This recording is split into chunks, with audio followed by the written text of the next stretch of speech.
Donc, bonjour à tous. Merci beaucoup d'être présents aujourd'hui. Vous avez vraiment répondu nombreux, donc on est ravis de pouvoir vous présenter ce webinaire avec la Métropole du Grand Paris et Météo France. Les problématiques qu'on va aborder aujourd'hui sont les suivantes. Quelles sont les vulnérabilités du Grand Paris? Quels outils pour accompagner les collectivités?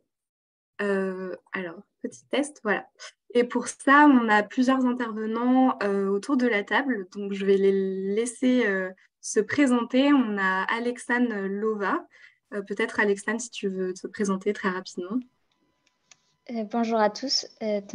Comme c'est si bien écrit par Justine, je suis ingénieure d'études à la direction des services météorologiques à Météo France et je travaille plus particulièrement sur les thématiques de climat urbain. Merci beaucoup. La deuxième personne qui va intervenir, c'est Florent Doublet de la Métropole du Grand Paris, que vous avez peut-être croisé aussi dans le cadre de vos missions. Donc Florent, je te laisse également te présenter.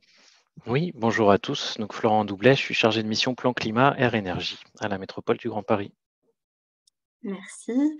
Et puis enfin, on sera de côté Agence parisienne du climat. Mon collègue Marin Pugnat, pareil, si tu veux bien te présenter. Oui, Marin Pugnat, chargé de mission de transition à l'Agence parisienne du climat. Je travaille notamment sur le projet Adaptaville avec Justine. Voilà, et donc très bonne introduction. Moi, je suis Justine Bichon, je travaille également à l'Agence parisienne du climat, qui est l'agence locale de l'énergie et du climat de la ville de Paris, sur le projet Adaptaville, dans le cadre duquel on organise ce webinaire en partenariat avec la métropole. Le déroulé de cette session qui dure 1h30. L'idée, c'est dans une première partie de comprendre un peu à quoi on s'adapte. Donc, vous redonnez un peu les chiffres clés sur l'évolution du climat sur le Grand Paris. Donc là, ce sera Alexane qui interviendra. Ensuite, vous parlez des vulnérabilités, en fait, qui sont induites par cette évolution climatique. Donc, Florent présentera également cet aspect-là. Et puis, on vous donnera aussi quelques outils qui pourraient vous aider à vous-même évaluer votre vulnérabilité face au changement climatique dans vos communes. Et puis, la deuxième grande partie, on l'a mis sous la thématique de comment on s'adapte. Et en fait, la métropole du Grand Paris expliquera quelles sont les actions qui sont mises en place au sein de la métropole pour répondre à ces problèmes. Et puis, on vous présentera, c'était aussi l'objet de ce webinaire, d'avoir un temps pour vous présenter Adaptaville, qui est un outil qui est à votre disposition pour vous aider dans la mise en œuvre d'actions vraiment concrètes avec des retours d'expérience, etc. Et un volet animation avec des événements qui seront notamment nombreux au mois de juin et qu'on voulait aussi vous présenter. Et puis, bien sûr, on a 2 temps d'échange. J'en ai oublié un sur ce déroulé, mais il y en aura un à la fin de l'intervention de Florent Doublet et un à la fin de ce webinaire. Juste pour les temps d'échange, n'hésitez pas à poser vos questions dans l'onglet questions et réponses Q&R. Ça facilite vraiment les échanges et ça permet, nous, d'identifier un peu toutes vos questions. Et ensuite, on y répondra soit en direct, soit Marin notera les questions pour que les intervenants puissent y répondre de vive voix. Donc, juste un petit point sur l'Agence parisienne du climat. Donc, vous connaissez peut-être les autres agences locales de l'énergie et du climat sur vos territoires avec lesquelles on travaille beaucoup et qui ont aussi relayé cet événement. GPSO Énergie, MVE, la LET, la LEC, etc. Bon, il y a leur logo à côté. L'Agence parisienne du climat, on travaille sur la rénovation énergétique des copropriétés à Paris avec un gros volet sur l'accompagnement des copropriétaires. Et on travaille également sur des sujets plus transversaux, transition écologique et climat, avec un partenariat avec Météo France pour vulgariser les données climatiques sur le territoire. On travaille également sur l'adaptation au changement climatique via notamment le projet Adaptaville, mais j'en parlerai vraiment plus en détail ensuite. Et vous, qui êtes-vous? Moi, c'était une question qui m'intéressait. Donc, comme on est dans un webinaire, je voulais aussi vous montrer un petit peu qui étaient les participants. C'était vraiment un webinaire qui s'adresse aux collectivités. Donc voilà, j'ai mis les noms de quelques collectivités qui sont présentes. Donc on voit qu'il y a beaucoup de collectivités de la métropole du Grand Paris, mais aussi quelques collectivités d'autres territoires de l'Ouest, etc. L'idée, c'était... et on a aussi, pardon, d'autres types d'acteurs, des associations, des institutions, des étudiants, des chercheurs, des entreprises. Donc voilà, on a un panel assez diversifié. Et ce qui m'intéressait aussi, enfin ce qui nous intéressait, c'était de comprendre vos attentes. Donc quand on vous a posé la question, vous avez vraiment répondu que l'intérêt pour vous de ce webinaire, c'était de mieux prendre conscience des enjeux climatiques sur le territoire. Donc m'informer, mieux comprendre, que c'est un sujet important pour vous dans le cadre de vos missions.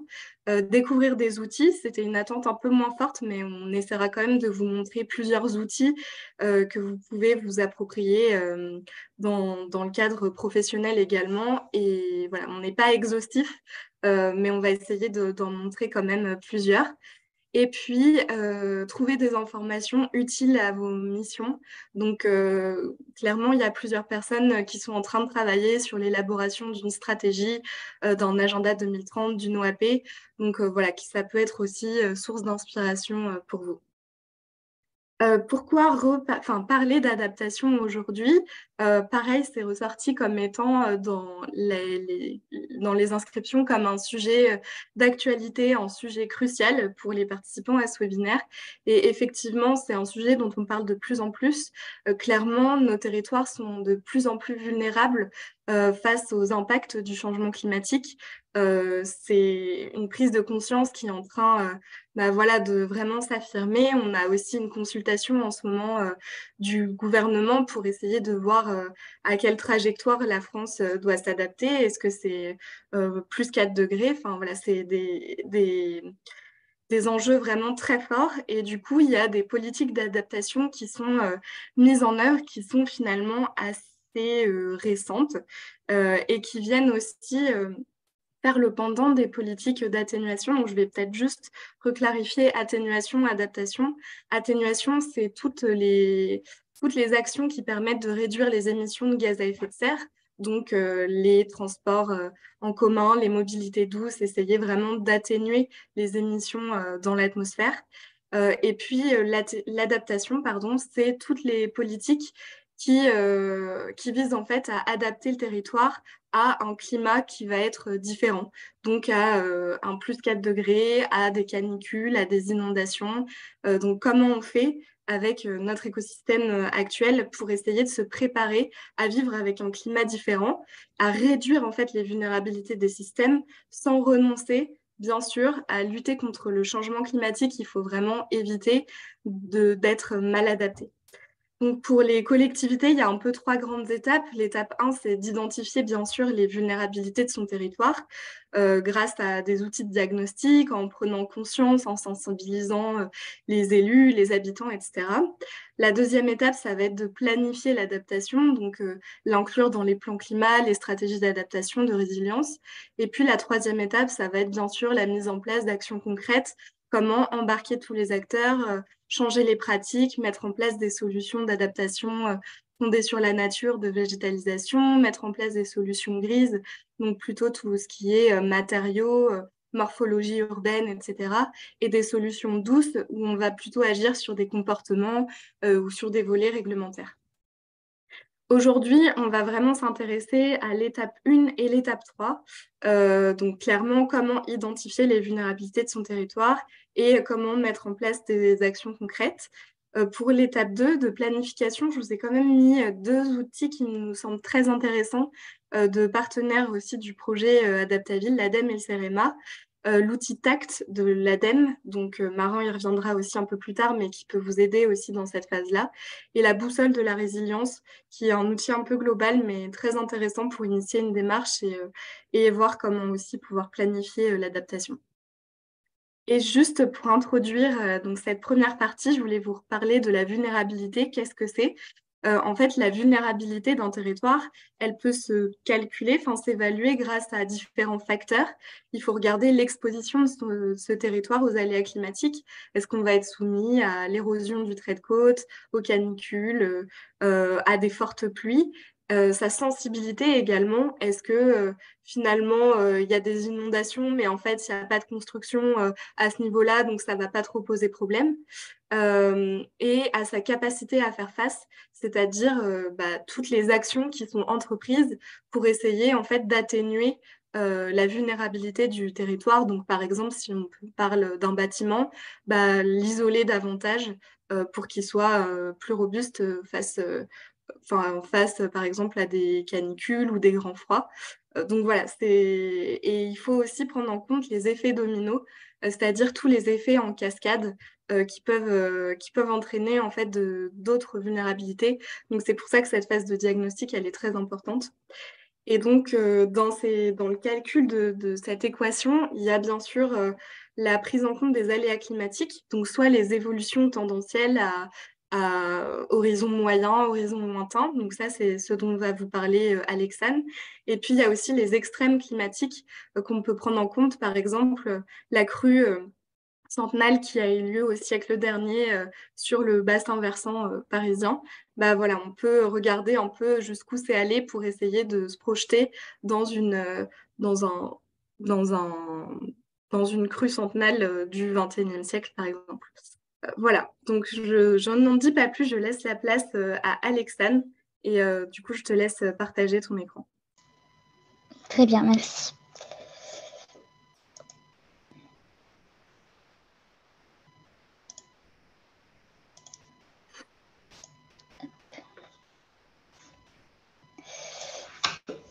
Vous voyez bien mon écran là ou... Oui, c'est bon. Super.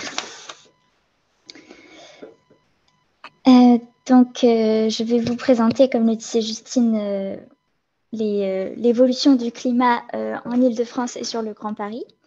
Donc, évolution du climat passé, mais aussi futur. Et notamment, en fait, on va s'intéresser aux effets du changement climatique sur différents paramètres météorologiques que je vais vous détailler ci-après. Donc dans ce contexte de changement climatique où la température moyenne globale augmente, eh bien, on voit aussi les effets sur nos territoires, et notamment en Île-de-France et sur Paris-Montsouris. Donc, en fait, à gauche, à chaque fois, il y aura une petite synthèse sur l'Île-de-France et une illustration des températures observées et des autres paramètres météorologiques observés à la station de Paris-Montsouris. Donc, en fait, ce qu'on observe, c'est un net réchauffement à partir des années 60. Et notamment, ici, on voit sur Paris que c'est le graphique qui représente la température moyenne annuelle depuis 1959 et notamment l'écart à la température de référence qui est prise entre 1961 et 1990. Et donc, on voit qu'il y a un réchauffement de ces températures-là, et que notamment les 5 années les plus chaudes observées sont concentrées finalement sur la dernière décennie, avec notamment les plus fortes températures observées pour 2011, 2018, 2019, 2020 et 2022. Donc le changement climatique, on voit qu'il a un impact réel sur le climat de notre territoire, notamment en termes de température. En termes de précipitations annuelles, on note une légère augmentation depuis les années 60. Mais en fait, ce qu'on observe surtout, c'est une très grande variabilité d'une année à l'autre. Donc, des années, on va avoir beaucoup de pluie, comme par exemple ici ce rectangle vert qui indique ça a été une année très pluvieuse, qui caractérise l'année 2000. Et par exemple, beaucoup moins de pluie en 2015. Donc, on a une certaine variabilité d'une année à l'autre. En termes de journées chaudes, donc qu'est-ce qu'on appelle une journée chaude? Eh bien, c'est une journée au cours de laquelle la température maximale dépasse les 25 degrés. Et donc, ce qu'on observe, c'est qu'en Île-de-France, comme ici, on peut le voir sur Paris, eh bien, il y a une augmentation du nombre de journées chaudes par an, de l'ordre de 3 à 6 jours par décennie en Île-de-France. Et on peut voir aussi que les dernières années, notamment, sont caractérisées par un nombre plus important de nombre de journées chaudes. Alors, on voit un impact sur les températures maximales, mais aussi sur les températures minimales, puisqu'on observe également moins de gelée sur l'Île-de-France et sur le Grand Paris. Donc, on appelle jour de gel, en fait, les journées pour lesquelles la température descend en dessous de 0 degré. Et donc, on peut voir qu'en fait, sur l'Île-de-France, il y a une diminution de l'ordre de 2 à 4 jours par décennie de ces jours de gel. Donc, il faut savoir aussi qu'il y a une grande disparité dans les territoires et qu'en fait, là où il y aura des zones densément bâties qui seront susceptibles d'avoir un phénomène d'îlot de chaleur urbain, eh bien, on va avoir aussi moins de journées de gelée présentes. Donc, toujours, ce qui va dans le même sens, c'est qu'on observe sur le climat passé qu'il y a eu davantage de vagues de chaleur.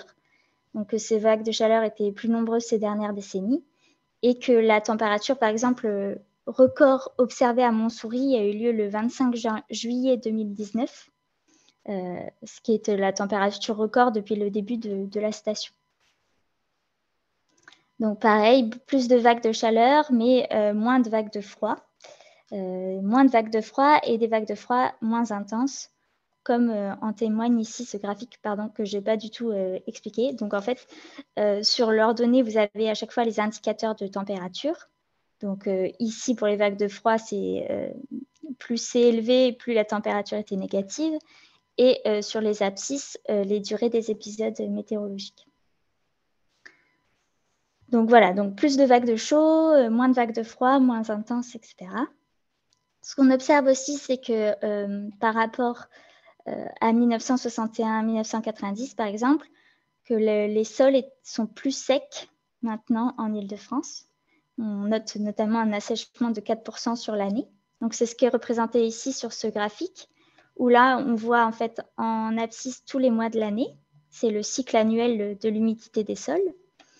Donc, en ordonnée, vous avez l'humidité des sols. En aube, en bleu, vous avez les records humides, donc les sols les plus humides qu'on ait jamais rencontrés.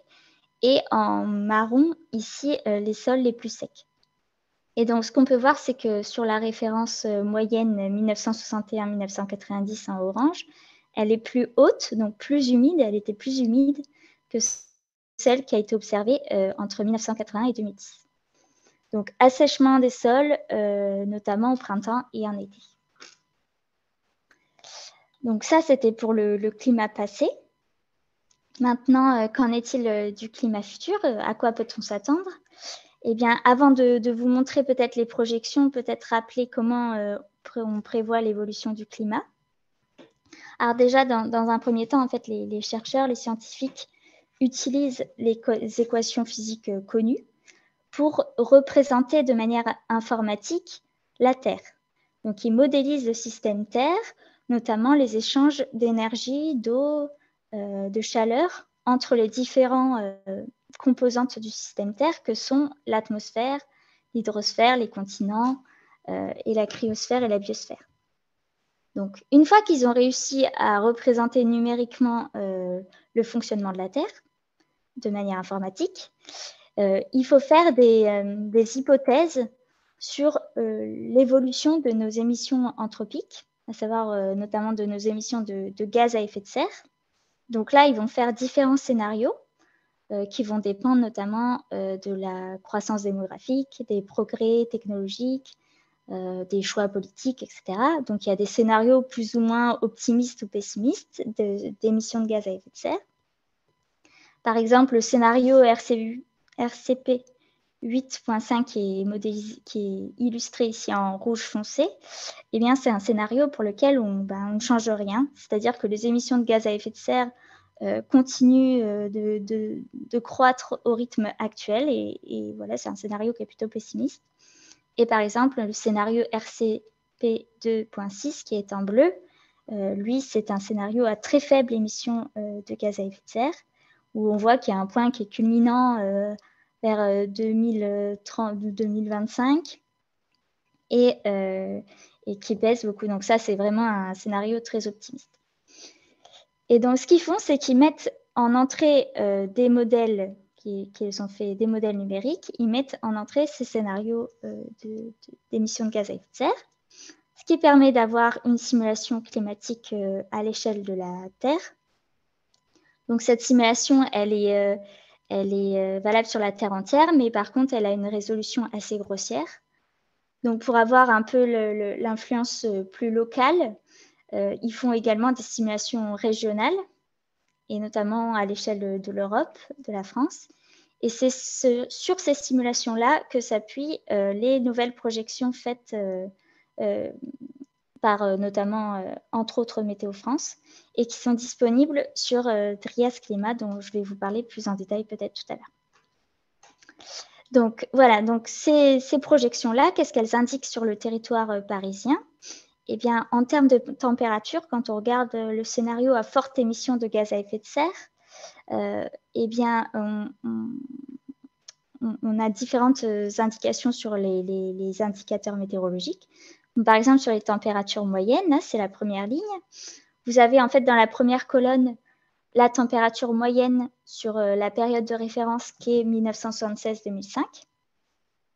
Et après, vous avez en fait l'évolution possible selon différents horizons. Donc d'ici 2050, 2070, 2100. Et on a une fourchette de valeurs pour caractériser un peu l'incertitude qu'il y a sur ces projections climatiques. Et donc, en fait, par exemple, ce qu'on peut voir, si on prend les températures maximales, par exemple, donc la température maximale moyenne sur la période de référence était de 15,4 degrés. Et selon le scénario à forte émission pour un horizon d'ici 2100, eh ben, on peut voir qu'elle peut atteindre jusqu'à 20 degrés, cette température maximale moyenne d'ici 2100. Donc, c'est ce qui est remarqué ici. Donc, on a pareil pour le nombre de jours chauds qui va augmenter. Donc, jours chauds, les journées qui ont des températures qui dépassent les 25 degrés. Et le nombre de nuits tropicales, avec une nuit tropicale caractérisée par le fait que la température, la nuit ne baisse pas en dessous des 20 degrés. Et donc, on peut voir que d'ici 2100, selon le scénario à forte émission, il pourrait y avoir 9 fois plus de nuits tropicales sur le Grand Paris d'ici la fin du siècle. En termes de vagues de chaleur, qu'est-ce que ça veut dire aussi? Eh bien, c'est ce que représente ce graphique. Alors, vous avez en abscisse, en fait, en bas, la période de l'année, donc là, du 1er avril au 15 octobre. Et en ordonnée, vous avez en fait la probabilité d'occurrence d'une vague de chaleur pour un jour compris dans cette période. Par exemple, si vous prenez le 15 juillet, pour la période de référence en bleu, eh ben, un 15 juillet, vous aviez 3 à 13% de chances d'être en situation de vague de chaleur à Paris. Et selon un scénario assez pessimiste pour un horizon d'ici 2100, en fait, un 15 juillet, vous auriez en fait 32 à 60% de chances d'être en situation de vague de chaleur. Donc, ça veut dire quoi? Ça veut dire que la probabilité d'être en vague de chaleur un 15 juillet va nettement augmenter. Et ce qu'on peut voir aussi sur ce graphique, c'est que les vagues de chaleur peuvent survenir plus tôt, à commencer à partir de début mai, et arriver plus tard jusqu'à mi-octobre. Donc, à cette chaleur due au réchauffement climatique va s'ajouter le phénomène d'îlot de chaleur urbain dont on parlait un peu tout à l'heure. Donc, l'îlot de chaleur urbain va aggraver l'effet de la chaleur en ville. Et c'est un peu ce qui est illustré ici. Donc là, c'est sur un épisode d'août 2020, où à gauche, vous avez la température de l'air à 2 mètres. Donc, on peut voir que sur les zones les plus bâties, on a des températures élevées. Et à droite, vous avez un indice de confort thermique, une sorte de température ressentie par les piétons. Et donc, en fait, on peut comme ça regarder, voir le fait, quantifier le fait qu'une personne peut ressentir la chaleur et que ça puisse avoir un impact sur son organisme. Voilà, dernière slide pour le climat futur sur Paris. Eh bien, en termes de précipitations et sécheresse, qu'est-ce qui nous attend? Eh bien, déjà, il faut savoir qu'il y a de larges incertitudes sur l'effet du changement climatique sur les précipitations en France. Donc, c'est ce qui est illustré ici sur cette carte du GIEC, où en fait, on voit que la France est dans une zone grise. Autant l'Europe du Nord, on voit qu'elle est bleu-verte, ce qui indique qu'il va y avoir davantage de précipitations. Et la Méditerranée, qui est dans une zone plutôt brune, qui signifie qu'il va y avoir moins de précipitations. Autant sur la France, les modèles, en fait, ne sont pas tous d'accord entre eux. Mais a priori, la majorité des modèles, on va dire, tend à une augmentation des pluies, quel que soit le scénario d'émissions sur Paris. Ce qu'on observe également en termes de sécheresse, c'est qu'il va y avoir davantage de jours consécutifs caractérisant les périodes de sécheresse sur Paris. Donc, notamment d'ici 2100, on peut avoir jusqu'à 11 jours supplémentaires de sécheresse par rapport à la période de référence 1976-2005. Et on va avoir également davantage de jours secs. Alors, qu'est-ce qu'on appelle un jour sec? Eh bien, en fait, c'est un jour pendant lequel, en fait, il faudra nécessairement irriguer les sols pour que les plantes continuent de survivre. Voilà. Donc, je relaisse la main à Florent. Merci beaucoup, Alexandre. Juste un petit mot aussi pour vous dire que toutes ces données sont dispo sur une brochure. On va vous mettre le lien dans le chat. Voilà, donc merci pour cette présentation. Et Florent, si tu veux partager ton écran également et nous parler des vulnérabilités, du coup, sur le territoire qui sont induites par ces aléas.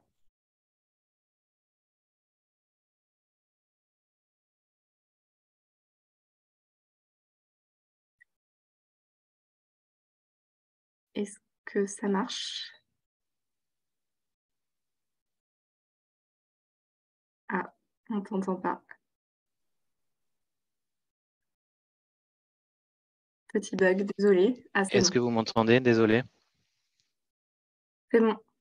Et Ok. du coup, si tu veux bien partager ton écran. Je suis en train de regarder ça, Ok. ouais.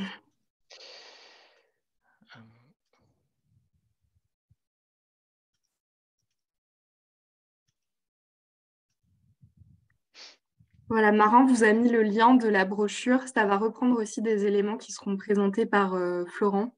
Donc, n'hésitez vraiment pas à y jeter un coup d'œil. Ça a été fait avec Météo France et la métropole.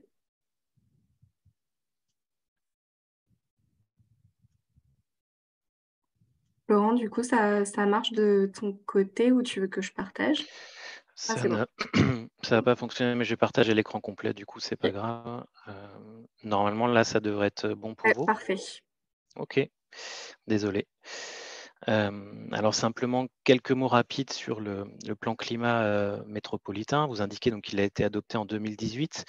Ça fait partie des premiers plans climat pour lesquels donc on avait un volet adaptation qui était un peu plus développé. Hein. Ce n'était pas le cas avant des plans climat enfin en tout cas adoptés avant 2015-2016.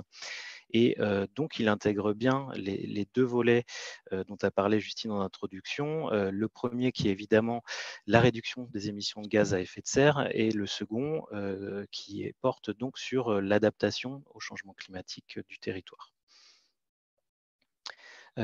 Quelques objectifs au sein de ce plan climat, bien évidemment l'atteinte de la neutralité carbone qui passe par l'accélération de la transition énergétique, donc avec des actions principalement axées sur la rénovation des bâtiments du territoire, également sur la réduction de l'impact des transports et d'autres volets sur l'alimentation ou autres.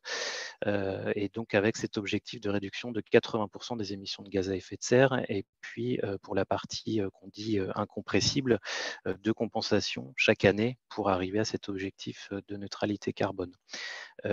Également un autre volet qui fait partie des nouvelles générations entre guillemets des plans climat, c'est celui sur la reconquête de la qualité qualité de l'air, l'amélioration de la qualité de l'air qui, vous le savez, est un enjeu assez prégnant sur le territoire de la métropole et de l'Île-de-France. Et donc, je vous le disais, un axe aussi sur l'adaptation au changement climatique dont je vais davantage vous parler, et notamment particulièrement des vulnérabilités qui ont été identifiées sur le territoire de la métropole à l'occasion de l'établissement du diagnostic du plan climat. L'un des premiers d'entre eux qui a déjà été évoqué par Météo France, c'est celui de l'effet d'îlot de chaleur urbain. Vous avez ici une carte qui modélise en fait l'effet sur le territoire en prenant les températures qui ont été relevées en 2003, puisqu'on avait atteint des niveaux records. Et ça a permis donc de tirer des conclusions sur l'effet pour la population, avec 73% des personnes donc, qui sont soumises à un effet fort à moyen d'îlot de chaleur urbain. Ce qu'on sait par ailleurs, c'est que la morphologie du territoire, donc c'est-à-dire très dense, très minéralisé, a tendance à renforcer cet effet-là. Et donc ça ressort très bien là sur cette cartographie, avec donc toute la partie rouge où finalement, en cœur de métropole, où on a très peu d'espaces verts et puis une densité très importante. On a donc un effet qui se fait beaucoup plus sentir sur la population, avec des écarts de température estimés qui peuvent aller de 5-6 degrés par rapport à des territoires qui se situent plus sur les franges de la métropole du Grand Paris. Ce qu'on sait par ailleurs, c'est qu'on a 27% de la population qui ne dispose pas d'un accès aisé à un espace vert, et donc ce qui signifie qu'ils auront donc un impact encore plus important de l'effet d'îlot de chaleur, puisqu'ils ne pourront pas accéder à des zones où la température sera plus supportable pour l'organisme. Et on sait également que c'est un impact qui est plus fort pour les plus précaires, pour différentes raisons. L'une d'elles, c'est par exemple l'état du logement. Autant on parle très souvent des questions de précarité énergétique et donc du confort en hiver en lien avec le chauffage, mais un logement mal isolé en hiver est aussi un logement qui sera plus vulnérable à la chaleur en été, et donc avec des situations d'inconfort, manque de sommeil, un impact sanitaire qui peut être également plus important dans ces périodes-là. On a également des enjeux pour les plus précaires qui vont autour de l'accès aussi aux espaces verts qui peut être plus compliqué, des situations d'isolement aussi qui sont plus fortes auprès de ces populations-là, et puis également des problématiques d'information, d'accès aux droits qui peuvent être plus fortes. Donc c'est à la fois un risque sanitaire, j'en ai déjà parlé, mais aussi économique pour le territoire, puisque cet effet d'îlot de chaleur peut avoir aussi des impacts néfastes sur la voirie, les infrastructures énergétiques ou sur les bâtiments, et donc générer derrière des coûts qu'il faudra donc assumer à l'avenir. Autre vulnérabilité qui impacte fortement le territoire, c'est celui des risques inondations. On a 125 communes qui sont concernées par un risque d'inondation sur le territoire. Pour rappel, il y a 131 communes qui composent la métropole du Grand Paris, donc c'est la quasi-totalité du territoire. Et on sait par ailleurs que ce risque, cette vulnérabilité est accentuée par l'imperméabilisation et la sécheresse des sols, qui est amenée à être davantage, à devenir de plus en plus importante. Ça a été évoqué également par Météo France, puisqu'on sait que de l'eau en fait sur des sols plus secs a davantage de difficultés à percoler, et du coup on a un phénomène de ruissellement qui peut être accentué. Vous avez sur la droite une cartographie qui avait été élaborée en 2017. Ça commence à dater un peu, mais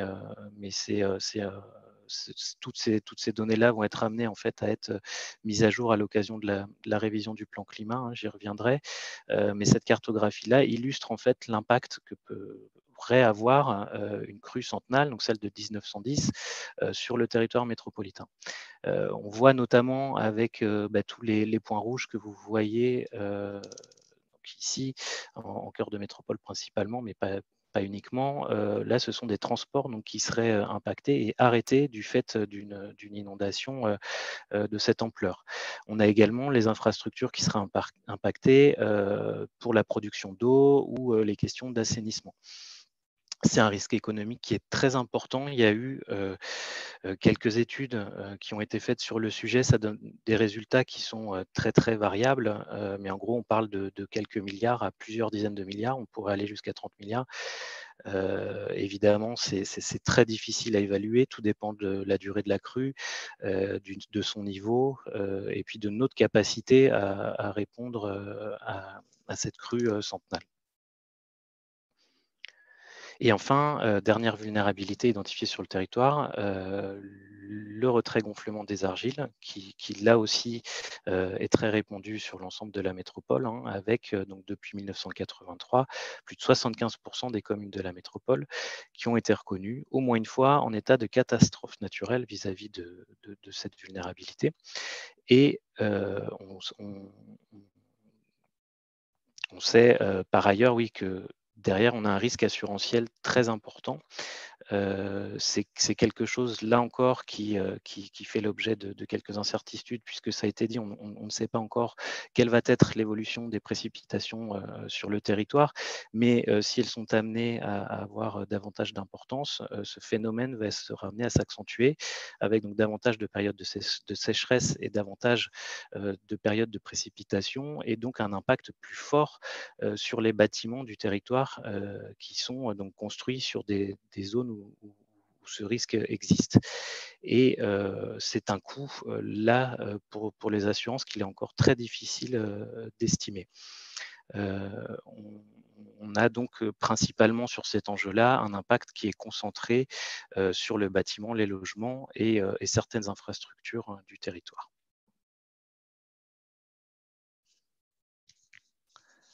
J'en ai fini pour la présentation des principaux risques. On peut passer du coup peut-être à un échange.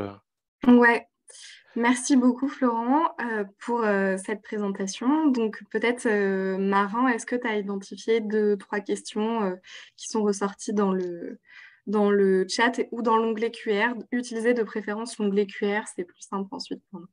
Merci. Oui, alors une question qui rebondissait sur la présentation de Florent qui nous demande si le plan climat est contraignant. Alors contraignant si on veut, en tout cas c'est un document qui est obligatoire pour toutes les intercommunalités de plus de 20 000 habitants. Et par ailleurs, sur le territoire de la métropole, c'est une particularité, mais les EPT et la ville de Paris doivent également se doter d'un plan climat qui doit être compatible au plan climat métropolitain. Très bien, une autre question sur la définition d'un accès aisé à un espace vert. Est-ce qu'on parle de temps de trajet ou Oui, d'accessibilité de l'espace?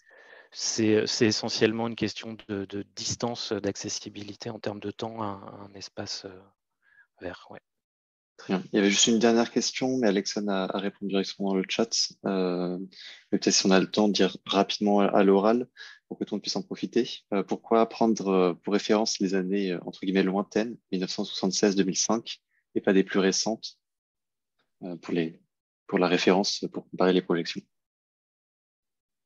Oui, donc comme c'est écrit, il s'agit d'une période standard de 30 ans du passé récent, plutôt récent.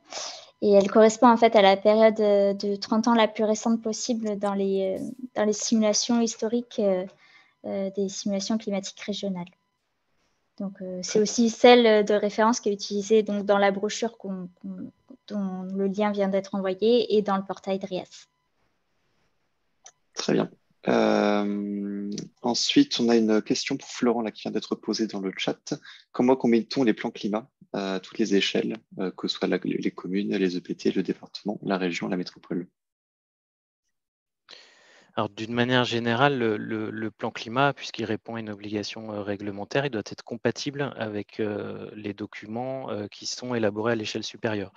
Donc, typiquement, notre plan climat doit être compatible au SRCAE, qui est la stratégie au niveau de la région, et également aux objectifs nationaux qui eux-mêmes répondent aux objectifs européens et internationaux. Donc, de cette manière-là, on s'assure qu'il y ait une articulation entre tous les documents. Et puis par ailleurs, on a des liens qui sont faits aussi avec d'autres documents d'urbanisme, et je pense principalement au SCOT, qui doit prendre en compte tous les enjeux du plan climat. Très bien. Bah, écoutez, c'est toutes les questions. Il y en a une autre qui nous demande s'il y a une carte des sols argileux avec différents taux et une corrélation de nos constructions. Alors, on se peut-être que cette carte existe. Apparemment, il y a une carte dont j'ai connaissance que je vous enverrai le lien dans la discussion du BRGM sur le risque de retrait-gonflement des argiles, donc qui prend en compte justement les propriétés des sols. Donc, je vous l'enverrai dans quelques minutes. Donc, Merci voilà. beaucoup. Je vous propose de passer à la seconde, enfin à la partie qui détaille des outils pour vous aider à identifier les vulnérabilités sur vos territoires, des outils que vous pouvez vous approprier. Du coup, on va commencer par Alexane, une rapide présentation des outils qui sont mis à disposition par Météo France.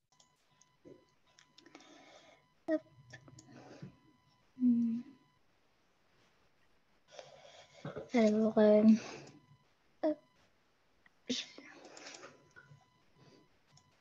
pardon, je suis pas très douée avec Pas de Zoom. souci. Je pense que si je fais ça, je peux pas partager plusieurs onglets à la fois. Non, peut-être que. Si, je crois qu'il faut les sélectionner. Bon, au pire, je vais le faire un par un, mais c'est un peu pénible. Ok, bon. Donc, je vais présenter ma présentation, ce sera plus ça. Hop. Bim. Donc, les différents outils proposés par Météo France. Alors, vous voyez peut-être pas super bien mon écran. Je vais faire comme Ça va. Voilà, ok.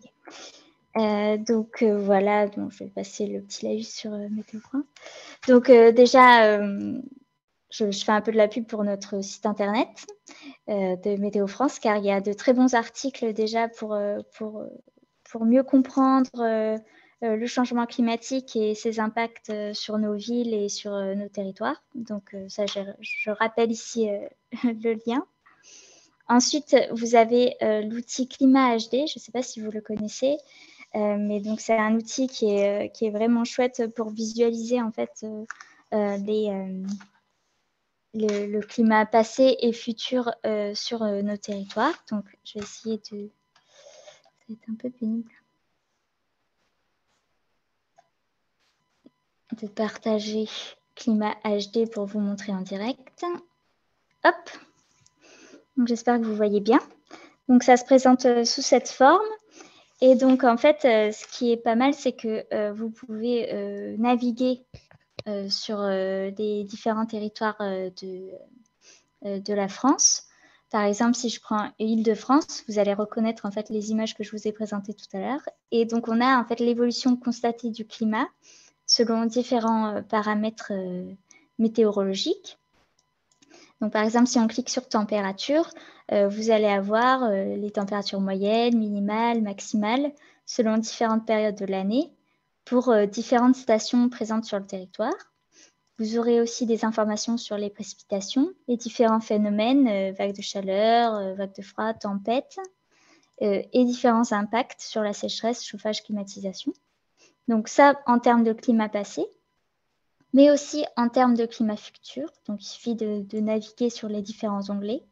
Et donc à chaque fois, vous avez une petite synthèse qui résume en fait les impacts attendus sur les régions.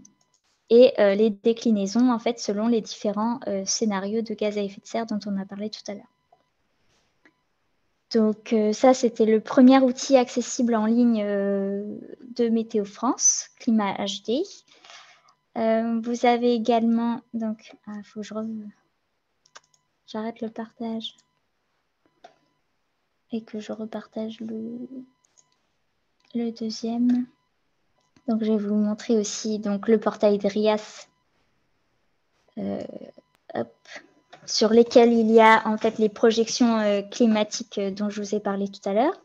Donc en fait, il est assez bien fait aussi puisque vous avez en fait le rapport associé ici. Quand vous cliquez, en fait, vous avez toutes les indications pour bien naviguer dans DRIAS et les principaux résultats sur la France métropolitaine. Vous avez également en fait différents onglets en haut qui vous permettent de naviguer sur le site. Notamment là, si je tape dans accompagnement, vous allez avoir des informations sur les données disponibles, des explications sur la modélisation du climat, donc les différents scénarios, les modèles climatiques utilisés, les sources d'incertitude aussi. Vous avez aussi différents diagnostics climatiques sur les vagues de chaleur, vagues de froid. Donc, ça peut vraiment vous intéresser pour avoir une idée de ce qui va se passer. Et vous avez également la possibilité de tracer des cartes. Par exemple, donc là, dans l'onglet Découverte, si je regarde l'atmosphère sur la métropole et que je veux regarder des indicateurs de température, et bien, en fait, j'ai accès à un formulaire qui va me permettre d'avoir plusieurs indicateurs thermiques ici. Donc, par exemple, le nombre de journées chaudes. Et donc, je peux regarder soit par saison, par mois, sur des années complètes, les horizons que je veux. Donc, par exemple, si je regarde que d'ici 2100, pour un scénario d'émissions fortes, et que là, je regarde pour la médiane de tous les modèles utilisés d'Andreas, eh bien, en validant, je vais obtenir, en fait, si ça veut bien calculer. Je sais pas, j'ai changé d'anglais, là, vous le voyez ou vous le voyez pas? Ouais, on voit. Ah, vous voyez? Super. On ne voit pas les résultats du coup sur le site. Ah, tu vois pas les... Ouais, ok. Oh là là. Donc... Hop. Ça doit être ça. Hop, là. Donc voilà, donc, en cliquant sur l'un des deux résultats, là, j'ai par exemple le nombre de journées chaudes sur la période de référence 1976-2005. Et je peux faire des zooms donc par région, par exemple si je prends l'Île-de-France.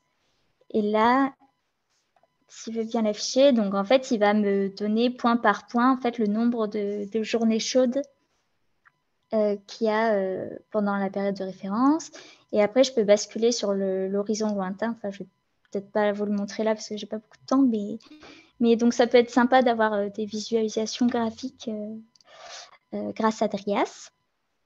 Peut-être Donc, juste oui. pour les participants, expliquer que c'est quand même, enfin, c'est une base de données, c'est la plus récente base de données mise à disposition par Météo France. Et c'est quand même plus complexe que, par exemple, Climat HD ou l'autre outil qui va vous être présenté après. Mais c'est Ouais. vraiment là où vous pouvez retrouver toutes les données si vous voulez faire un travail poussé dans le cadre de vos diagnostics. Enfin, voilà, Ouais, c'est c'est une ça, base. même personnaliser un peu les indicateurs que vous voulez montrer, alors que sur Climat HD, en fait, tout est déjà fixé. Mais bon, c'est super intéressant aussi. Ouais. Oui, excuse-moi, tu voulais rajouter un truc. Non, c'est bon. Vas-y, je te laisse. Pardon.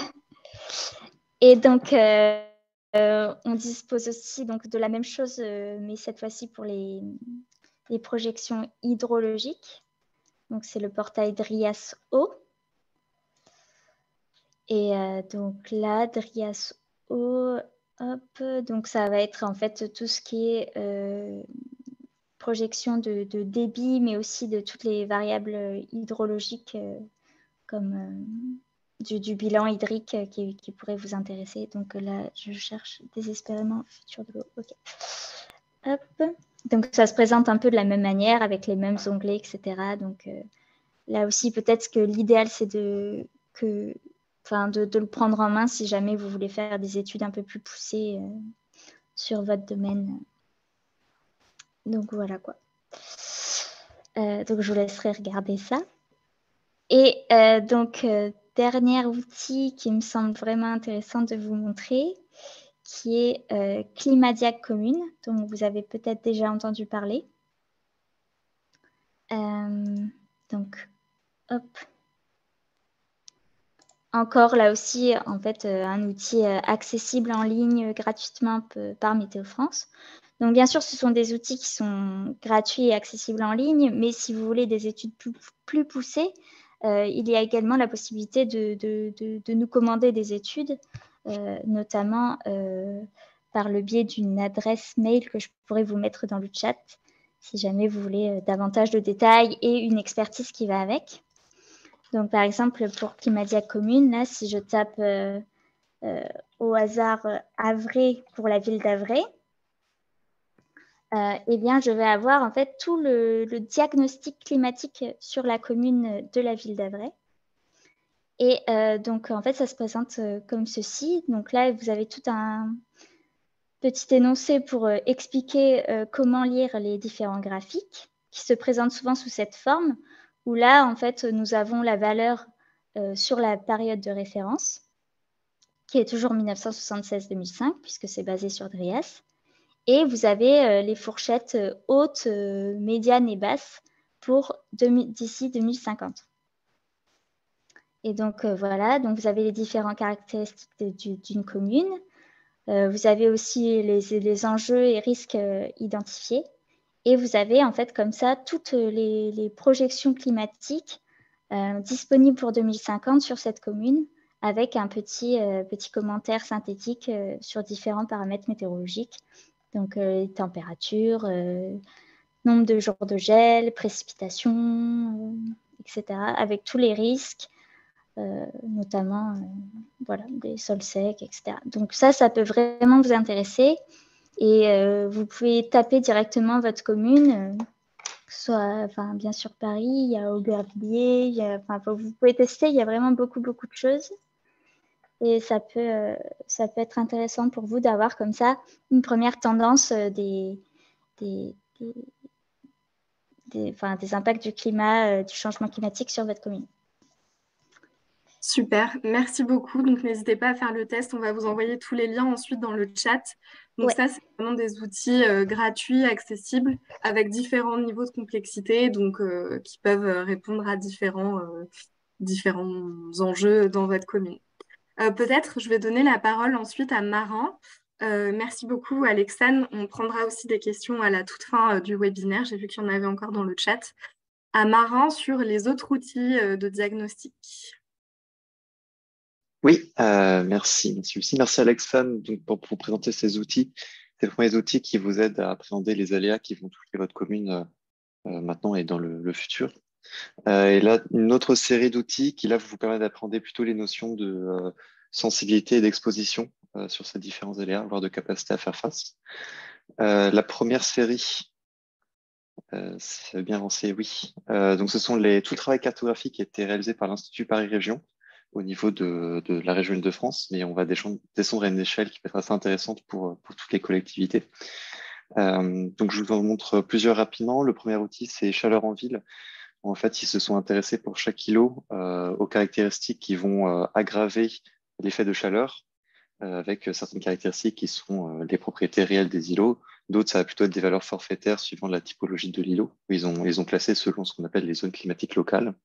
Ça permet d'avoir une première approche à la fois des zones qui vont potentiellement être le plus impactées par les canicules, mais aussi des premières pistes d'action en mettant en avant les propriétés sur lesquelles on peut jouer pour rafraîchir, sachant que c'est pas un travail qui va se substituer à une analyse fine de terrain, puisqu'il a été réalisé, comme je l'ai dit, vraiment au niveau de la région Île-de-France. Mais pour une première approche, ça peut être intéressant pour vous d'y jeter un œil. Autre carte de l'Institut Paris Région, c'est les zones inondées potentielles, donc une carte d'exposition aux inondations par crue. Ce qui est intéressant dans cette carte, c'est que vous pouvez jouer en fait sur l'intensité des crues des différents cours d'eau pour pouvoir visualiser par exemple l'exposition à une crue centennale. Autre outil qui est peut-être le plus complet que l'Institut Paris Région propose, il s'appelle Renature en Île-de-France. Mais en fait, vous pouvez vous en servir même si vous n'avez pas de projet de renaturation derrière. En fait, l'objectif de cette cartographie, c'était de mettre au même endroit tous les critères qui vont être pertinents quand on veut végétaliser, et notamment les critères de changement climatique. Donc là, vous avez sur la carte les résultats globaux qui englobent à la fois le phénomène d'ICU, les inondations, donc les crues, et les inondations par ruissellement. Et pour chacun de ces critères, vous avez aussi le détail. Donc, par exemple, ça vous fait une carte avec cet outil d'inondation par ruissellement qui va se baser sur les surfaces désimperméabilisées, plutôt imperméabilisées. Un dernier, très rapidement, qui, là, on ne parle pas forcément proprement de changement climatique, mais ce sont des facteurs qui peuvent aggraver ces effets. Donc, ce sont les multi-expositions environnementales, où là, on va parler plutôt de qualité de cadre de vie, avec notamment la pollution et la qualité de l'air, qui, on le sait, vont, en temps de canicule, aggraver les effets sur la santé. Donc, avec ces 4 cartes, vous pouvez déjà avoir un premier aperçu des enjeux qui sont sur votre territoire, des caractéristiques sur lesquelles il faudra se concentrer. Et ça peut être une bonne base pour ensuite creuser un peu le diagnostic, aidé par exemple d'un bureau d'études.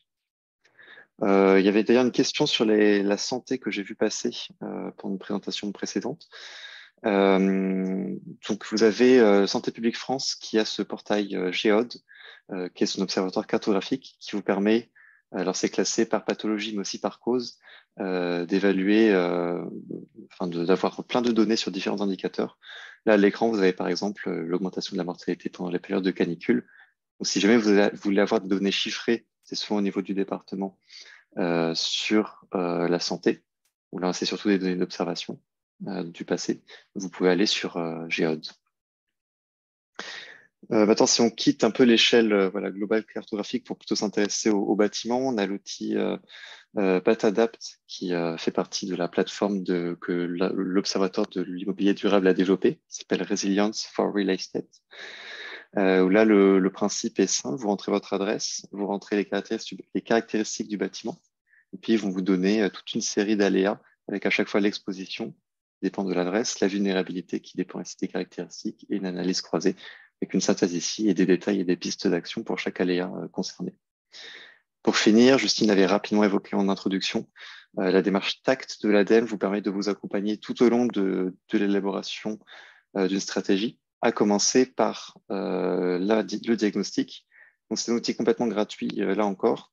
Alors, il n'y a pas à prendre l'euro d'un bureau d'études, il ne va pas réaliser pour vous le diagnostic. Par contre, il va vous permettre, si vous ne savez pas tellement comment vous y prendre, par où commencer, de vous poser un cadre clair et de vous poser toutes les bonnes questions afin de réaliser un bon diagnostic et ensuite d'élaborer des stratégies et d'évaluer les actions. Et pour finir, on voulait vous faire un petit focus rapide sur le diagnostic de la surchauffe urbaine, parce qu'en fait, c'est un sujet sur lequel on a travaillé dans le cadre d'Adaptaville. Vous pourrez bientôt retrouver sur notre site 2 articles qui vous détaillent ce que je vais vous dire en 2 mots là maintenant. En fait, on s'est rendu compte qu'il y a beaucoup de collectivités qui voulaient diagnostiquer la surchauffe urbaine, notamment avec les canicules qu'on a connues les étés précédents, suite aussi aux effets désastreux de la canicule de 2003, qui a popularisé la notion d'îlot de chaleur urbain. Et on se rend compte que beaucoup ne maîtrisaient pas complètement toutes les notions scientifiques, les enjeux qui se cachaient derrière ce gros enjeu qu'est la surchauffe urbaine, et qu'elles ne maîtrisaient pas non plus vraiment les méthodes de diagnostic. Et on va se retrouver avec des collectivités qui font faire appel à certaines méthodes qui ne répondent pas à leurs besoins, qu'elles ne vont pas vraiment utiliser, et donc des diagnostics qui ont un petit peu une perte de temps et de moyens, alors qu'on peut avoir des diagnostics qui vont vraiment aider à passer à l'action. Donc, rapidement, les 3 points que vous voulez vous mettre en avant. La première chose, c'est de bien comprendre les enjeux et les notions. Par exemple, on utilise le terme d'îlot de chaleur urbain, parfois d'ailleurs au pluriel, un peu pour synthétiser tout ce qu'on entend par surchauffe urbaine, ce qui n'est pas scientifiquement juste, qui invisibilise aussi quelques notions, notamment celle du confort thermique. L'îlot de chaleur urbain, on l'a vu précédemment, elle va plutôt s'appréhender à l'échelle de la ville et va être très pertinente la nuit. Par contre, quand on veut rafraîchir une place, une rue, un parvis de gare, par exemple, pendant la journée, là, on va plus s'intéresser au confort thermique qu'à l'îlot de chaleur urbain.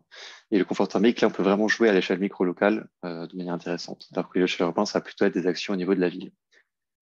Ensuite, une fois qu'on a bien compris ce qui se cachait derrière tous ces termes, il s'agit de clarifier son besoin. Est-ce qu'on fait un diagnostic pour évaluer l'exposition de son territoire à la chaleur en quantifiant l'îlot de chaleur urbain? Est-ce qu'on veut identifier les zones les plus chaudes de son territoire pour savoir où agir en priorité? Est-ce qu'on peut au contraire identifier les plus fraîches pour savoir celles qu'il faut sanctuariser? Est-ce qu'on veut analyser finement le confort thermique dans un quartier, peut-être même en essayant de demander aux habitants directement leur ressenti? Est-ce qu'on veut orienter tous les choix d'aménagement pour que les aménageurs puissent se poser les bonnes questions en vue de rafraîchir l'espace public? Selon ces différents besoins, en fait, on va avoir des méthodes différentes qui peuvent y répondre. Et pour finir, il s'agit de choisir la bonne méthode. Donc là, l'idée de nos articles, c'est aussi de vous accompagner là-dedans.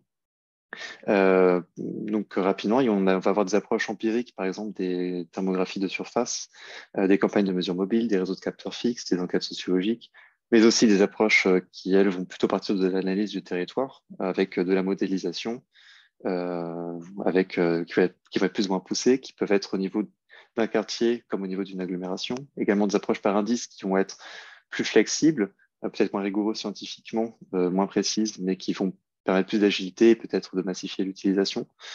Donc voilà, selon votre besoin, vous devriez choisir la bonne méthode et selon également vos moyens. L'idée étant de ne pas dépenser tout l'argent dévolu à l'adaptation de le diagnostic, mais bien de garder l'essentiel pour la mise en place d'actions concrètes.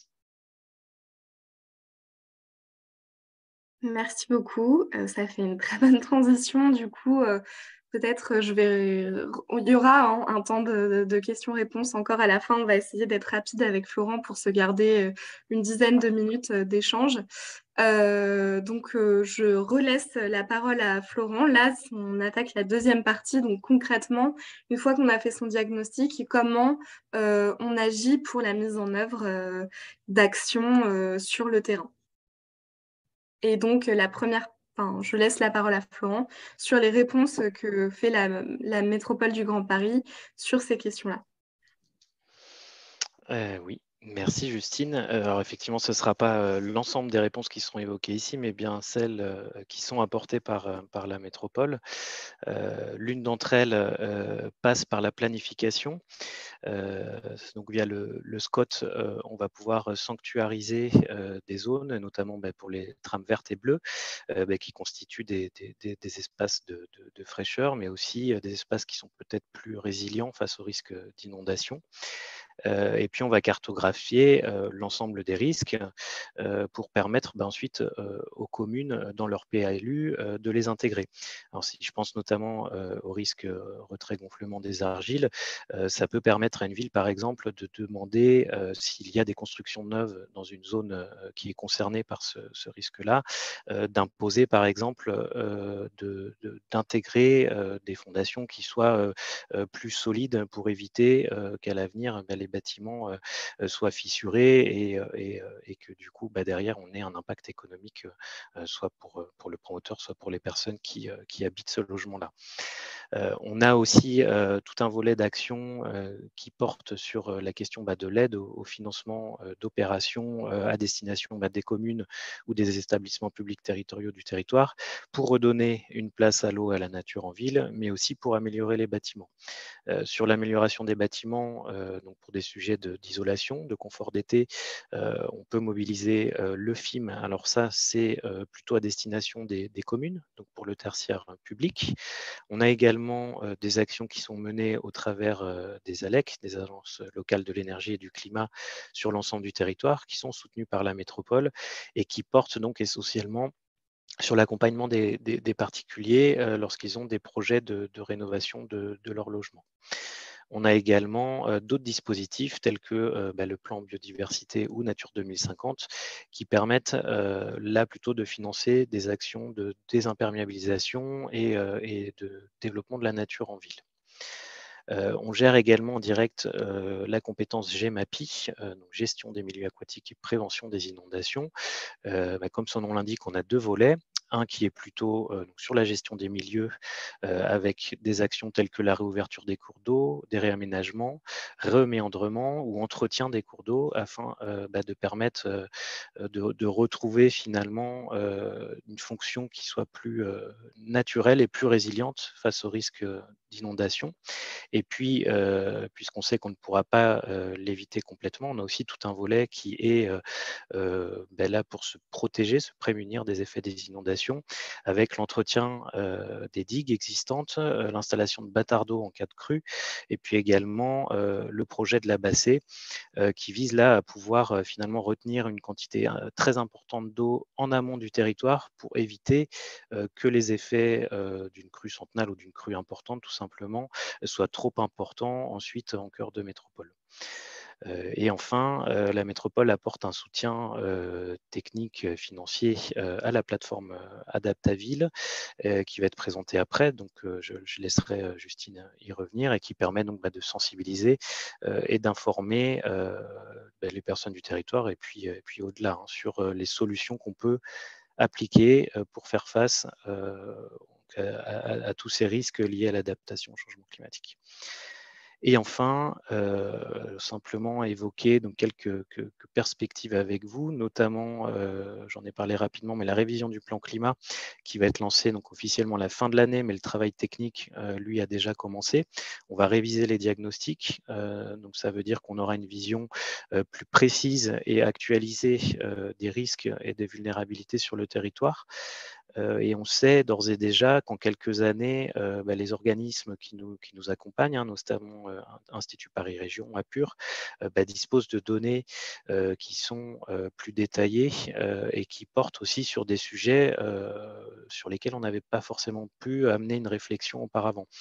Alors je pense notamment au risque incendie ou question de l'évolution des espèces invasives sur le territoire. Et par ailleurs, on sait qu'on aura aussi davantage d'informations territorialisées, donc à une échelle un peu plus précise et donc qui pourront être utilisées directement par les communes, vraisemblablement plutôt par les EPT dans le cadre de l'élaboration de leur plan climat. Et puis enfin, évoquer avec vous une étude qui est menée par l'OCDE avec le soutien de différents organismes, hein, dont la Ville de Paris et la Métropole du Grand Paris, sur l'impact économique des sécheresses sur le territoire et qui permettra là aussi de caractériser davantage les effets de ce risque-là sur le territoire de la métropole. Et j'en ai terminé pour les quelques actions qui sont portées par la métropole. Merci beaucoup, Florent. Je reprends la main et du coup, je vais vous présenter donc Adaptaville, où là, alors, vous ne voyez pas mon écran, si, c'est bon. Donc, comme l'a expliqué Florent, l'idée, c'était vraiment on est parti Enfin, déjà, voilà, ça m'intéressait aussi, pardon, de savoir qui parmi vous connaissait Adaptaville. Donc, j'ai vu qu'il y avait 53% des inscrits à ce webinaire qui avaient participé à des événements Adaptaville, mais ça veut dire qu'il y a 50% de personnes qui n'ont pas forcément participé. Donc, je vais refaire la présentation. Désolée pour ceux qui l'auraient eu avant. Mais on va aussi présenter des nouvelles choses. Donc, voilà, je pense que ça va intéresser tout le monde. Donc, Adaptaville, on était parti du constat suivant, c'est qu'il y a des stratégies d'adaptation qui sont récentes sur les territoires et sur les collectivités notamment. Pourtant, il y a des bonnes pratiques qui sont existantes, mais qui sont encore peu diffusées et appropriées. Donc, l'objectif, en fait, c'était d'identifier ces bonnes pratiques, ces solutions, de les répertorier et de les partager, en fait, aux acteurs qui peuvent les mettre en place pour faire en sorte qu'il y ait plein de solutions qui puissent être appropriées par les collectivités, les aménageurs, les bailleurs sociaux. Donc, c'est vraiment un projet qui s'adresse aux professionnels et qui a vocation à les inspirer et leur donner des informations pour faciliter la réplication de ces solutions. Pour ça, on a imaginé ce moyen, donc Adaptaville, qui est en fait une plateforme web qui fonctionne un peu comme une boîte à outils avec énormément de ressources. Donc, je vais vous la présenter et qui peut vraiment vous permettre d'avoir plein d'informations utiles quand vous, à votre tour, vous vous posez la question de comment je peux mettre en place une noue urbaine, comment je peux sensibiliser les habitants aux questions de végétalisation, comment je peux... Enfin, il y a tout un champ de solutions, j'y reviendrai après. Et puis aussi, l'idée, c'était de ne pas laisser cette plateforme un peu vivre d'elle-même, mais d'avoir aussi l'animation d'une communauté. Donc, on essaye de faire de plus en plus d'événements pour faire en sorte que les différentes collectivités, les professionnels puissent se rencontrer entre eux et échanger sur leurs pratiques. Donc, on fait notamment des visites de sites, des ateliers, enfin, je reviendrai aussi après. Mais donc, voilà, c'est un peu ces deux pendant la plateforme et l'animation d'un réseau. Pour choisir les solutions, on fait de la veille et on fait aussi un appel à candidature. Et en fait, ça nous permet d'identifier de nombreux projets. Et ensuite, on se réunit avec nos partenaires, donc la Métropole du Grand Paris, la Ville de Paris, l'ADEME, l'ICAD, le CEREMA, Météo France, et puis aussi des ALEC partenaires, donc l'ALEC de Pleine Commune, l'ALEPT, NDE, GPSO Énergie et POLD. Et puis aussi d'autres acteurs qui sont cités. et pour en fait décider ensemble de quelles sont les solutions qui nous paraissent les plus pertinentes, les plus intéressantes dans ce cadre-là voilà, avec cette idée de pouvoir inspirer d'autres professionnels qui puissent mettre en place à leur tour ce type de solution. Et puis ensuite, une fois qu'on a sélectionné les lauréats, nous, Agence parisienne du climat, on fait un énorme travail d'interrogation, d'entretien auprès des professionnels, des collectivités qui ont mis en œuvre les solutions pour avoir des retours d'expérience, avoir des informations sur les fournisseurs qui proposent cette solution, sur les coûts, les aides financières disponibles. Et puis ensuite, on met tout ça sur Adaptaville, sur des fiches solutions qui sont, en fait, le but, c'est d'être très opérationnelles. Donc, elles sont assez techniques, mais l'idée, c'est quand même d'avoir une information facile à lire, qui puisse être appropriable par tout le monde. Donc, il y a différents niveaux de lecture. Et puis, on va indiquer à quel enjeu d'adaptation répond cette solution, comme pourquoi est-ce qu'il y a des complexités ou un contexte de mise en œuvre dans le cadre duquel on peut mettre cette solution, les coûts de cette solution, où est-ce qu'elle a été expérimentée, et on va aussi mettre en avant les retours utilisateurs. Je vais vous montrer directement en fait comment on peut trouver ces solutions. Donc normalement, vous voyez mon écran. Voilà. Donc, vous voyez bien mon écran, c'est bon. Je ne sais pas si un des intervenants peut me dire si c'est OK. Bon, on va dire que c'est bon. Oui, on va ton écran. OK, parfait. Du coup, voilà, on peut trouver ces solutions via différents onglets. Tout d'abord, par aléas climatiques. Donc là, vous voyez, on a répertorié différents aléas, canicule, forte précipitation, inondation, sécheresse. Le but, c'est un peu aussi de sensibiliser, d'expliquer quel est cet aléa. Et on a tout un tas de solutions qui sont très variées et qui peuvent permettre de répondre, d'être moins vulnérable face à cet aléa. On peut aussi trouver les solutions via des types d'actions. Par exemple, ça peut être choisir des revêtements adaptés. Donc là, on a différents types de revêtements qui sont référencés. Ça peut être la préservation de la ressource en eau.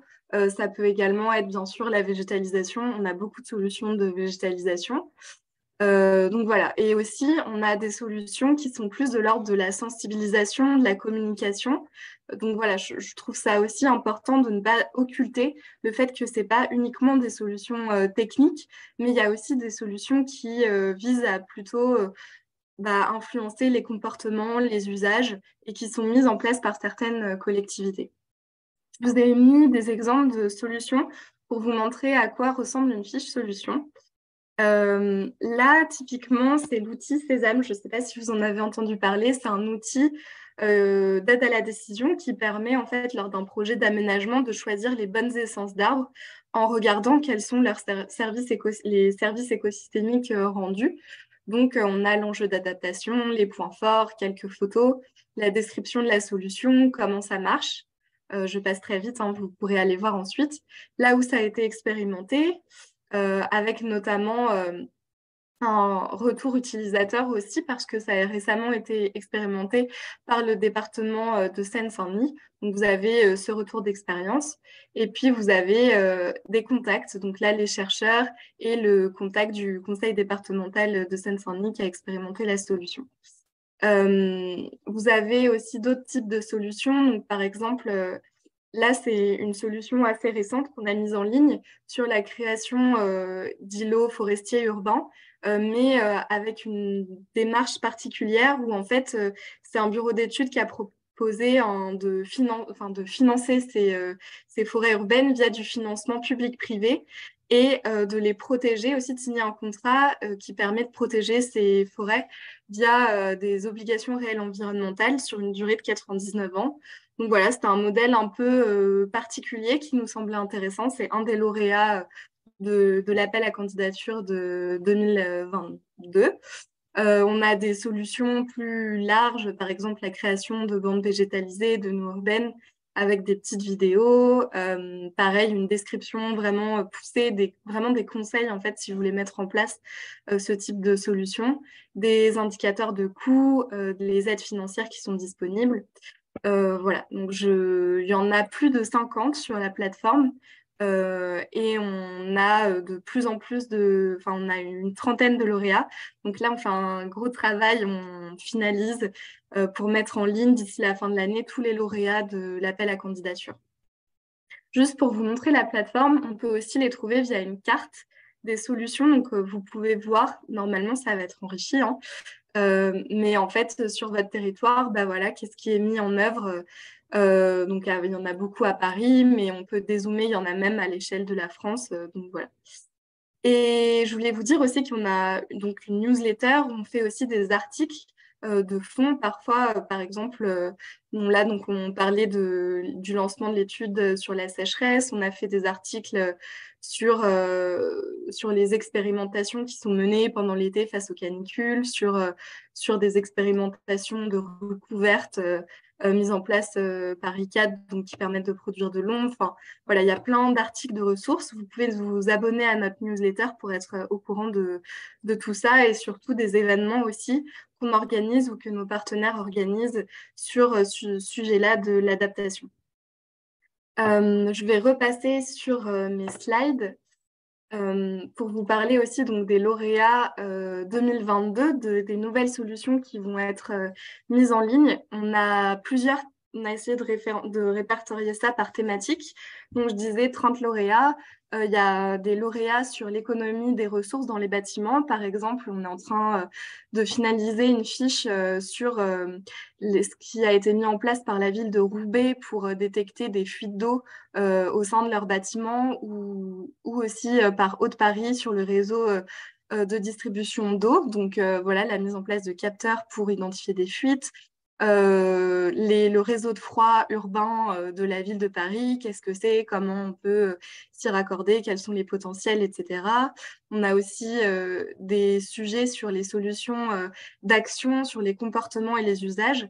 Donc là, par exemple, l'association Bleu Versant qui a travaillé à faire des chantiers participatifs de désimperméabilisation au sein de certaines collectivités, ou encore la ville de Besançon qui a changé tous ces cahiers des charges pour adapter les tenues de ces équipes. Par exemple, les tenues pour les espaces verts, essayer de faire en sorte que ce soit des tenues qui protègent, mais qui permettent aussi d'être plus adaptées à des conditions climatiques plus chaudes en l'occurrence. On a aussi des outils de diagnostic. Donc, on a parlé de la plateforme rare de l'Observatoire de l'immobilier durable. Il y a aussi un outil de l'ADIVET, par exemple, qui est l'association qui s'occupe des toitures végétalisées et qui a sorti un nouvel outil pour évaluer les services écosystémiques rendus par différents types de toitures végétalisées. Donc, ça permet d'avoir un regard un peu plus critique aussi sur ce type d'aménagement et d'être plus performant pour maintenir la biodiversité, etc. Des projets de rafraîchissement, de désimperméabilisation. On a travaillé avec la ville de Vincennes qui a fait des rues jardins. On a aussi échangé avec la ville de Paris sur les rues aux écoles. Donc les toitures végétalisées, j'en ai un peu parlé. Et puis, on a un gros travail qui va sortir sur les revêtements. Donc, on a déjà fait une fiche sur les peintures cool roof, donc avec pareil des retours d'expérience, quels sont les conseils, des retours d'experts, etc. Et là, on va faire un gros travail sur les revêtements de voirie. Pareil, essayer de voir les différents types de revêtements qui sont innovants et qui sont présentés comme étant perméables, avec un albédo plus élevé, etc. Voir un peu les pour, les contre de chaque type de revêtement et référencer aussi des fournisseurs. Donc vraiment, c'est une plateforme très opérationnelle que vous pouvez vous approprier. Je voulais aussi parler un peu de nos partenariats. On travaille notamment avec le Centre de ressources d'adaptation au changement climatique qui référence plein d'outils sur l'adaptation. C'est très, très large. Nous, on donne quelques solutions qui sont mises en place en Île-de-France, mais il y a des études, c'est un centre intéressant à regarder. On travaille aussi avec l'OID qui a mis en place un guide des actions adaptatives au changement climatique dans les bâtiments que je vous invite aussi à regarder, qui va être mis à jour, qui est très intéressant. Epicène qui est un service de sensibilisation plutôt sur le risque inondation qui fait beaucoup de formations et qui a aussi un site avec beaucoup de ressources. Et plus récemment, Plus fraîche ma ville, qui est un outil qui a été lancé par l'ADEME en janvier, je crois, et qui permet d'avoir aussi des informations sur des solutions en fonction de l'espace sur lequel on veut agir. Voilà. Donc, on a plusieurs types d'événements, j'en ai parlé, donc des visites de sites, des ateliers, des webinaires, des rencontres annuelles aussi. Donc ça, ce sera plutôt fin d'année. Et là, on a plein de prochains d'événements en juin, juillet. Donc, je vais vous les présenter et je vous invite aussi à vous inscrire à la newsletter parce qu'il y aura les informations pour s'inscrire. Du coup, on a une visite le 20 juin, donc Enedis sur un site industriel d'Enedis dans le 5e arrondissement de Paris, où a été mis en place une toiture végétalisée avec récupération des eaux pluviales. Donc, c'est un système un peu innovant. Donc voilà, si ça vous intéresse, n'hésitez pas à vous inscrire. Il n'y aura pas beaucoup de place. À Gennevilliers, là, c'est une balade urbaine un peu plus longue qu'on va faire avec la ville. Et l'idée, c'est de découvrir plusieurs aménagements végétalisés qui prennent en compte la question de la désimperméabilisation. Donc, ce sera le 27 juin. Et on a également une visite avec Paris Habitat, qui est un bailleur social de la ville de Paris qui fait un grand chantier en ce moment de renaturation sur dalle, donc végétalisation sur dalle, et avec aussi une rivière artificielle pour pouvoir rafraîchir l'espace, des aménagements aussi sur les bâtiments à proximité, notamment des peintures blanches sur les toitures. Et donc ça, ce sera le 3 juillet. Donc n'hésitez pas à vous inscrire à ces visites. C'est souvent pris d'assaut, donc voilà, soyez vifs si ça vous intéresse. Et puis ensuite, des webinaires et des ateliers. Donc, un atelier participatif le 4 juillet à l'Académie du climat, qui est donc en plein cœur de Paris. Et l'idée, c'est d'essayer de réfléchir ensemble à quelles solutions rapides on peut mettre en place pour rafraîchir les bâtiments quand on ne s'inscrit pas dans une démarche long terme de rénovation, qui est bien sûr la solution la plus efficace et qu'il faut privilégier. Mais voilà, comment on fait en fait pour l'été prochain, pour essayer de faire en sorte que dans les bâtiments, notamment ouverts au public, et ben, en fait, on puisse essayer d'avoir un confort thermique acceptable. Et puis un webinaire, donc là on n'a pas encore la date, qui va approfondir en fait ce qu'a présenté Marin sur les différentes méthodes de diagnostic pour évaluer la surchauffe urbaine. Donc voilà, donc inscrivez-vous à la newsletter, c'est mon message. Et puis aussi, je voulais vous dire que le site va évoluer avec des aides, où on va mettre plus en avant les aides financières, des ressources aussi utiles. Donc il y aura des petites nouveautés courant de l'été. Voilà. Et donc on peut passer à la partie finale. Donc si vous avez des questions, je laisse la parole à Marin, du coup, qui fait la modération de ce débat. Oui, merci, merci Justine. Alors, il y a beaucoup de questions qui ont été répondues dans le chat, donc je vais commencer par poser celles qui n'ont pas encore été répondues. Peut-être qu'on pourra revenir sur une ou deux intéressantes qui n'a déjà été. Donc là, il y avait une question pour Alex Fan de Jean-Luc qui demande si les études approfondies par commune que vous avez proposé de fournir un peu plus tôt, donc par Météo France, sont gratuites ou non. En général, quand c'est un accompagnement, elles ne sont pas gratuites. Après, moi, je ne connais pas tout. Je pense que là, il faudrait mieux s'adresser au service commercial de Météo France ou voir au moins en ligne, dont je vous ai remis l'adresse service.météofrance.com, où là, peut-être que vous aurez plus de réponses, mais ça, je ne saurais pas dire. Mais en général, quand il y a une expertise en plus, c'est pas gratuit. Très bien. Alors, il y a une question qui, alors, je pense, a été répondue par la présentation de Justine, mais je vois, n'hésitez pas à la reposer si ça n'a pas suffi, mais qui nous demandait s'il y avait des exemples concrets et bonnes pratiques qui puissent être source d'inspiration et de communication. Bah, vous trouverez beaucoup d'exemples concrets sur Adaptaville, sur la mise en œuvre de solutions. Peut-être pour revenir à la question de l'articulation des plans climat, Jay avait une question pour savoir s'il y avait sur la cohérence, donc qui nous demandait en termes de méthodologie si cette cohérence peut être questionnée. Donc on a James qui avait un petit peu répondu au niveau national que l'association Negawatt avait fait le travail pour savoir s'il y avait une cohérence entre le niveau national et le niveau régional. Je ne sais pas si Florent peut-être veut répondre au niveau de la métropole du Grand Paris. Est-ce qu'il y a des choses qui sont faites pour s'assurer de la cohérence des plans? Alors, je suis Pas sûr de très bien comprendre la question, mais ce que je peux dire, c'est que c'est quand même une démarche qui est assez cadrée et qui, au fil du temps, s'est beaucoup améliorée aussi, à la fois sur les données disponibles et sur le traitement que les territoires, via les bureaux d'études ou les partenaires, on peut faire. Et voilà, par rapport à la question que j'avais apportée auparavant, il y a bien une articulation qui est prévue avec les différents échelons. Donc, a priori, la cohérence est assurée, d'autant plus qu'on a ensuite l'État et la région pour notre part, et pour toutes les autres intercommunalités, qui émet un avis justement sur la cohérence des plans climat au regard des politiques qui sont portées au niveau national et régional. Très bien. J'espère que ça répond à votre question. Là, il y a une question, là, Justine, tu pourras répondre. Savoir si Adaptaville propose des accompagnements aux collectivités. Alors, on ne propose pas d'accompagnement en tant que tel personnalisé à ce stade.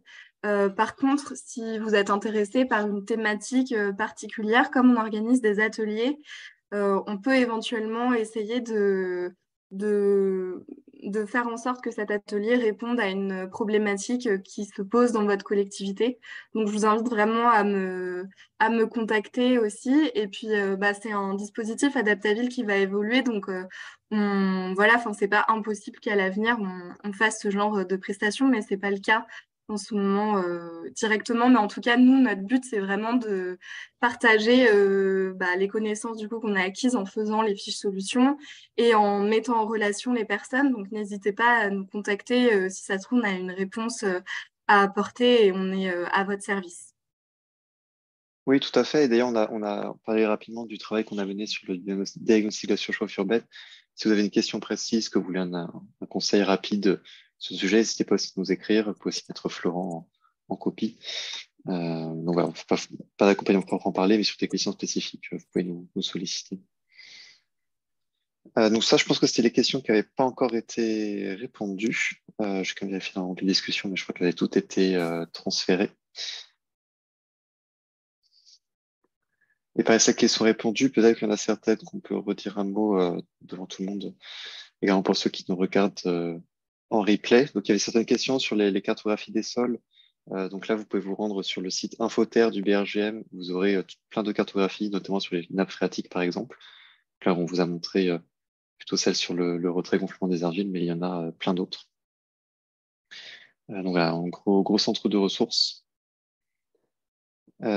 Également des questions sur le plan local d'urbanisme bioclimatique de la ville de Paris, qui demandaient si on avait été consulté.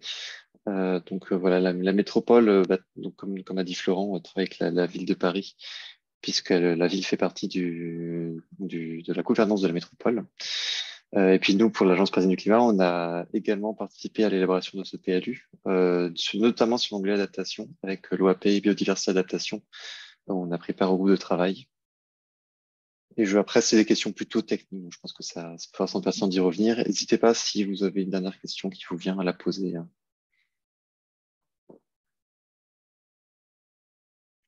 En tout cas, on est pile à l'heure. Donc voilà, n'hésitez pas si jamais il y a une ou deux questions restantes. Mais je voulais juste en profiter pour remercier vraiment les intervenants à ce webinaire. C'était super de pouvoir faire ça ensemble. Et puis, remercier aussi tous les participants qui nous ont écoutés pendant cette heure et demie. J'espère que on aura répondu à vos attentes et que ça vous aura été utile. N'hésitez vraiment pas à nous contacter. Donc là, j'ai mis nos adresses justine.bichon@apc-paris.com et marin.punier@apc-paris.com. Si vous souhaitez aussi contacter Florent ou Alexandre, vous pourrez aussi, enfin, on fera le lien. Donc voilà, merci beaucoup et puis je vous souhaite un bon appétit et puis surtout du succès dans la mise en œuvre de vos actions et voilà, il y a beaucoup de choses à faire mais c'est hyper stimulant de voir qu'il y a autant d'acteurs qui s'impliquent sur ces sujets-là et qui font en sorte que la métropole du Grand Paris reste un territoire qui soit agréable à vivre pour les prochaines années. Merci beaucoup. Au revoir. Merci, Au au revoir. revoir. Au revoir.